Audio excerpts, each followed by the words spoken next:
In this lesson, we'll cover exporting images. So looking at the model we have on our screen, let's say we want to render this. Right now it's displaying an HVAC system with some walls, with some ceiling elements, and a few other architectural details.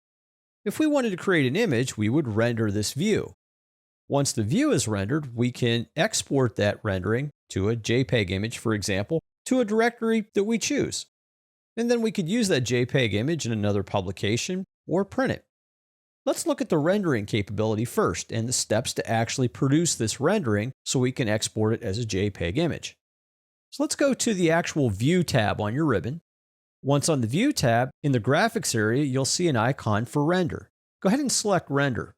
Now, on the rendering window, you have a variety of settings. The quality setting, basically meaning how much quality do you want in the rendering. Do you want it more of draft mode, which I would say is more cartoonish, or high quality, or a custom specific setting of how you want the image in the background, lights, etc. to be displayed. Currently, it's set to best. You also have screen resolution or printer resolution, depending upon what the output is of this file. For example, if you're going to print it to use it in a marketing publication, or if you're going to use it as an image on a web page, screen resolution.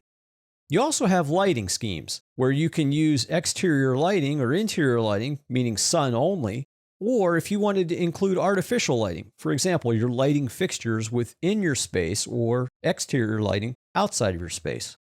Right now, we're just doing exterior sun only because we just want to highlight or illuminate what we see here in this model. If you do choose exterior sun, you can set the sun location or sun setting, picking one of the actual presets or defining something on your own.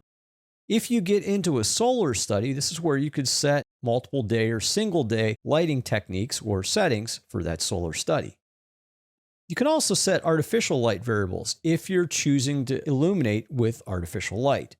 Background, you can choose a background image, a background color, or say add a few clouds or no clouds. You can even add haze. And if you wanted to adjust the exposure, you could adjust the exposure as well. What you would do here is you would actually click render in the upper left and this would render. But for the purpose of this example, we've already created a rendering in this lesson. So to see the rendering that goes along with this view, all I have to do is click show the rendering on the very bottom. This will show the rendering that was already produced using these settings. Now above the display and show the model, we have two additional buttons. One is save to project. If you click Save the Project, that saves this rendering inside of this Revit project, and then you can name it what you want. The Export button allows you to take this image and save it outside of this Revit project to a JPEG file, for example.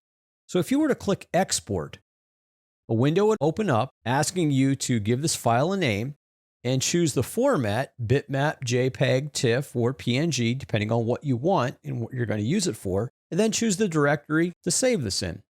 As you can see for this lesson, I've already created one and saved this out, exporting it to a JPEG image. You could do the same if you want by selecting any of these settings and then clicking Save. I'm just going to click Cancel. To illustrate the Save the Project, if you were to click Save to Project, another window comes up asking you, what do you want to name this rendered view? In this case, you would name it, if you want, the name of the parent view, and you may include the name rendering. This is already done in this example project as well, so you don't have to do it. Just click Cancel. If you want to show the model again, just choose Show the Model on the very bottom, and you go back to showing the model. To close the rendering screen, just click the X on the upper right of the render window. Now, to see this image that was saved within the project, if you scroll down in your project browser, you'll have a group called Renderings. Under that group will be a subgroup, and then you'll actually see the view of this rendering since it was saved to the project. Likewise, we exported this rendering out to a JPEG image within the directory of this lesson, Chapter 20. So as a review, in this lesson, we looked at exporting images. We first looked at creating a rendering of an image. We looked at the rendering settings, the light control, whether that be sunlight or artificial light. We also looked at the background capabilities, clouds, no clouds, color, or an image. And then we also looked at the resolution, depending upon where we're actually using this image, meaning is it being printed or is it going to be used on the web? And finally, we looked at two additional things. One, save the image to our current Revit project, creating a new view, placing it under the renderings group. And the other option we looked at was exporting the image to an external file, such as a JPEG, BMP, or PNG file.